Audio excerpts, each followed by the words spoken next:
तो अभी हम उसी घटना स्थल पे पहुंच चुके हैं जहां पे दिन दहाड़े मुखिया जी करके गोली मार करके हत्या कर दिया गया था। लगभग यहां से 20 मीटर की दूरी है। हम घटना स्थल पर देखे कि लगभग यहां पे 10 से 12 राउंड फायरिंग किया गया है और 10 से 12 राउंड फायरिंग करने के बाद यहां पे देखिए यहाँ पे ब्लड भी है। हम दिखाने का कोशिश करेंगे कि ब्लड और ब्लड के साथ यहाँ पे जिंदा कारतूस भी 3 ठो बरामद यहाँ पे अभी है, घटनास्थल पर ही हैं। ये हम अपना कैमरामैन को कोशिश करेंगे कि दिखाए, हालांकि छूना नहीं चाहिए और ये सबूत के तौर पे कहीं ना कहीं पाया जाएगा, लेकिन अभी दिखा रहे हैं कि ये 3 ठो जिंदा कारतूस है, बाकी सब ये खोखा पड़ा हुआ है। यहाँ हम जुड़ेंगे लोगों से और बात करने का कोशिश करेंगे कि दिन दहाड़े कितने बजे इसी रास्ते से आकर के अपराधी ने हत्या कर दिया। जुड़ते हैं हम लोगों से। आपका क्या नाम है? अरुण कुमार। कहाँ घर हुआ? घर तो है मेरा यहाँ से 2 किलोमीटर है। ये घटना कितना बजे हो गया मुखिया जी? 8 बजे के आसपास। 8 बजे के आसपास। कितने आदमी के साथ में मुखिया जी आ रहे थे? 2 आदमी। 2 आदमी, दोनों आदमी को दिन दहाड़े हत्या कर दिया जी। गया। तो आपको कब जानकारी मिला कि मुखिया जी को? हमको 8:30 बजे में जानकारी हुआ।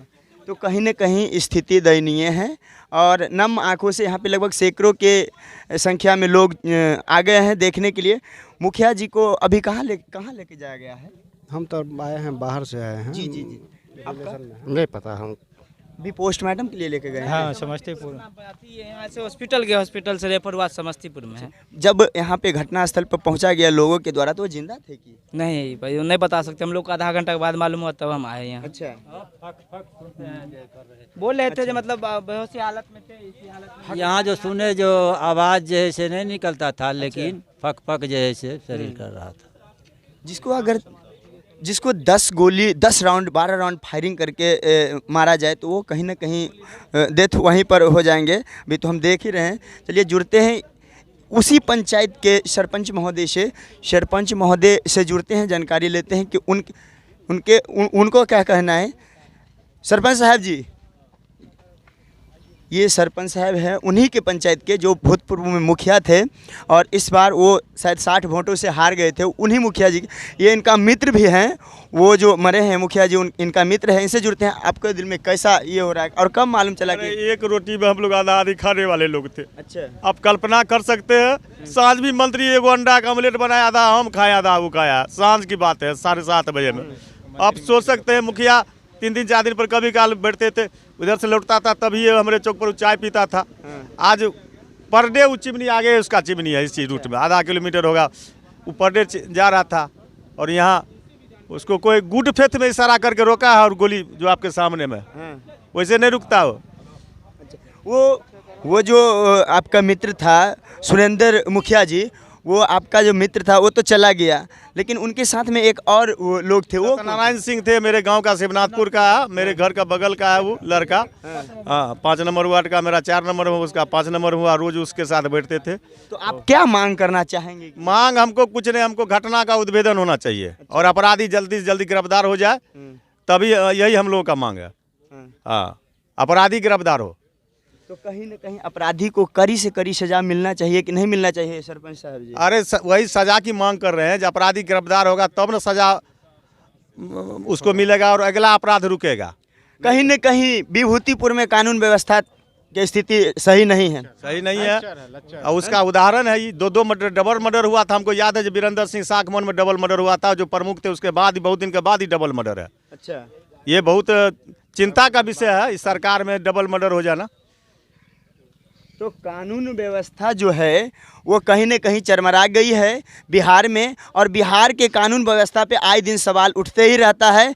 तो यहाँ पर ये घटना को देखने के बाद कहीं न कहीं पूरी इस सिंघिया प्रखंड में आहत पहुंची है, विभूतिपुर प्रखंड में आहत पहुंच गई है और नम आंखों से लोग मुखिया जी को देखने के लिए आए थे, लेकिन मुखिया जी को पोस्टमार्टम के लिए भेजा गया है।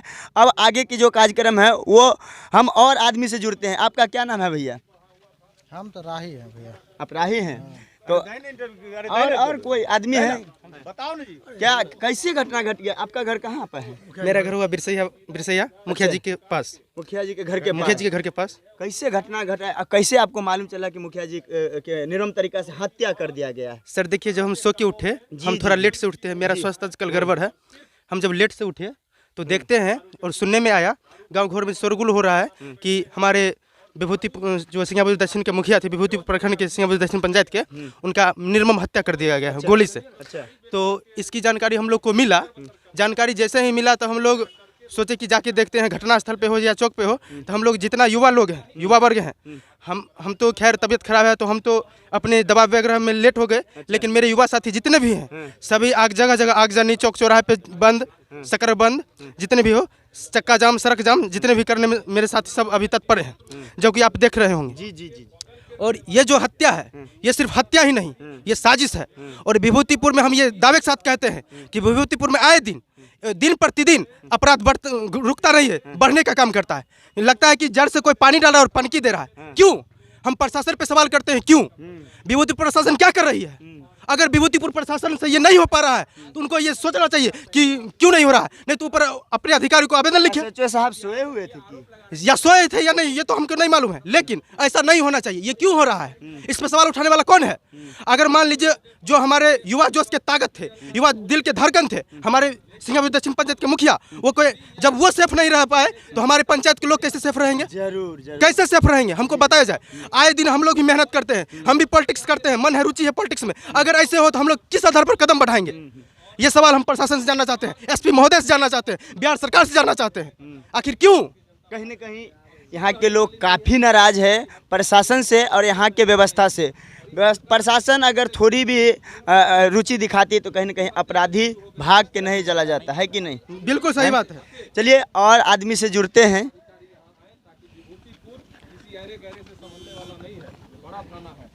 इसका भौगोलिक इकाई भी बहुत बड़ा है, दूर देसरी से लेकर के और आपको समस्तीपुर के बॉर्डर एरिया तक है। इसलिए यहाँ ऐसे लुंज पुंज पदाधिकारी का जो सिर्फ शराब के पीछे पड़ा रहे और सिर्फ अवैध कारोबारी को संरक्षण दे और सिर्फ पैसे कमाने पर रहे, ऐसे SHO को हम लोग बर्दाश्त नहीं करेंगे। इसको अविलंब यहाँ से हटाएं आरक्षी अधीक्षक महोदय। अविलंब हटाया जाए कि उनको निलंबित कर दिया जाए? सो पहले बता दीजिए। निलंबित नहीं, इसको हर हाल में सबसे पहले लाइन हाजिर करें, सस्पेंड करें और कम से कम विभूतिपुर से मुक्ति दिलाएं ऐसे SHO से।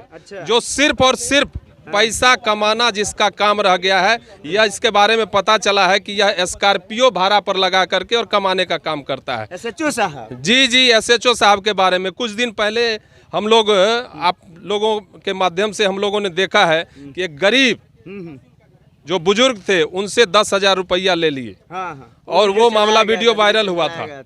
इस प्रकार का एक मामला उजागर हुआ है। इस प्रकार का ये आदमी धंधा करता है। इससे पहले हलई में था, हलई में भी ये इसी प्रकार का इसका काम था।